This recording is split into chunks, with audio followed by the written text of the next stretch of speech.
kama hujasikia, kuna operation nyingine ngori sana ili happen hapa US last month September.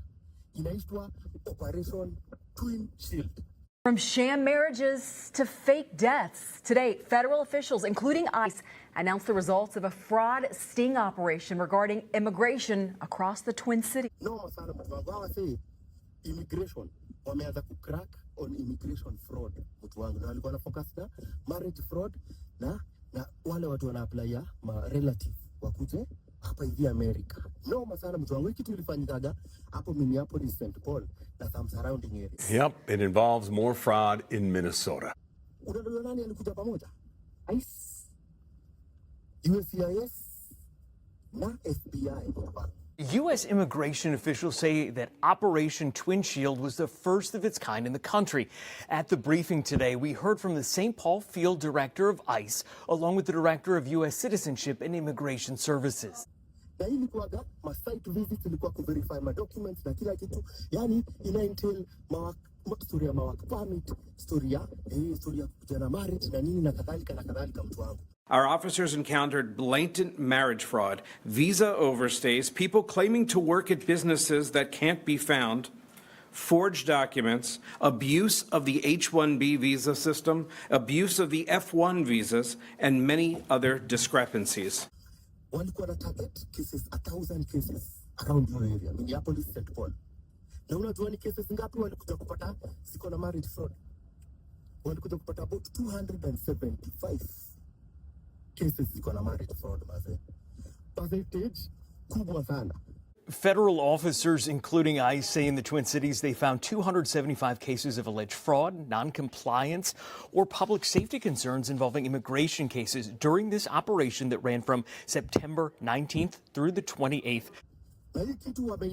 Successful operation.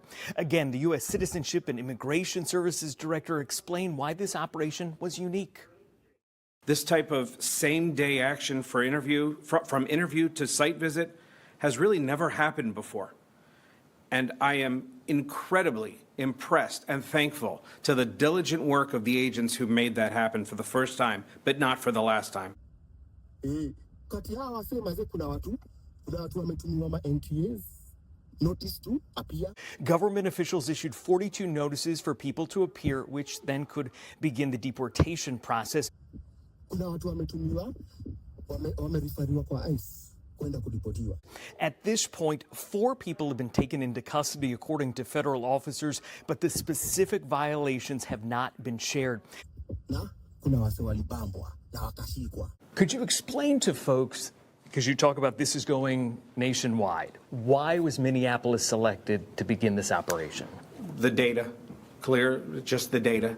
What does that mean? When you look at what we're seeing as concerning patterns of fraud, we're seeing good cooperation here, especially among our field office, working with our federal agents. It just makes sense to start in a city where we have a sense of what's going on and where we can try to make an impact on certain things like the immigration fraud from marriages.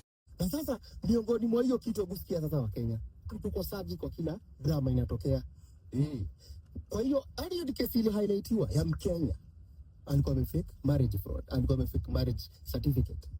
Agents didn't share a name, but said one person picked up had overstayed their visa, was involved in marriage fraud, and the son of a known or suspected terrorist on the no-fly list, and is being returned to his country of origin. Alienda pale mtu wangu Big River, kile kirive, unajua river, ile river maji, river road, nini. Akaobtain fake, akaobtain death certificate fake. Na hiyo death certificate ilikuwa ati wife yake amemuria. Ndio ujamaa nini apply kama yeye ako single. Na unajua sasa wakakuja kurealize aje? Huyo madha alikuwa amededishwa na hiyo fake nini, anaishi Minneapolis. Na ako na watoto wake kama 5. This guy also has 3 children with another woman in a Scandinavian country of Sweden. In other cases, federal authorities say they're still in the evidence-gathering stage, working to determine any possible charges. Na jamaa ashafile fake marriage certificate. No man, na unakuwa na highlight Kenya. Na nini aji a Kenyan man. noma sana. So mjue watu wangu, kama nuka hii operation imefanywa na umeita successful, jua sasa chunga mtu wangu. Wewe uko na mtu una apply mtu na mtu wako hapo marriage na nini, we kumewaka moto juu sahi kama tu ameona hiyo percentage kubwa sana, kika walisema kama about 44% ya zile sample cases walichukua ilikuwa suspected na iko na fraud. Sasa niambie na nikairia kamoja tu kwa Minneapolis St. Paul. Hiki tunajua itakuja itakuwa noma. So carry hizo mtu wangu. Ukifile vitu zako make sure ziko timamu. History ya kulipana na nini mtu wangu itabidi umetiptoe kama kitu kingine. Juu kumewaka moto. Hii ni noma. Hizi vitu unawaga tu zimefanywa tu hivi na kamenyamazia hivyo, lakini noma sana. Well, these arrests come a day after we told you the Justice Department is suing the state of Minnesota, Minneapolis, and St. Paul for allegedly interfering with federal immigration enforcement due to their so-called sanctuary city policies. The lawsuit alleges some elected officials are unwilling to work with federal officials, and that has endangered public safety.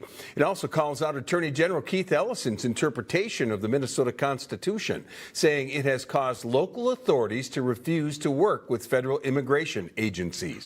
Hii ni noma, hii ni danger. Hii danger inamaanisha baze kila kesi itakuwa ina scrutinize mbaya. Juu kama 44% ya cases ziko na fraud. Noma sana. So niwaambia chungeni sana. Kama wewe ni mtu unakuja hapa na marriage, unaleta relative wako na nini, chunga sana mtu wangu. Fanya make sure ume cross your T's na ume dot your I's. Ama niaje? Wacha nirudi kwa rive mtu wangu. 50 man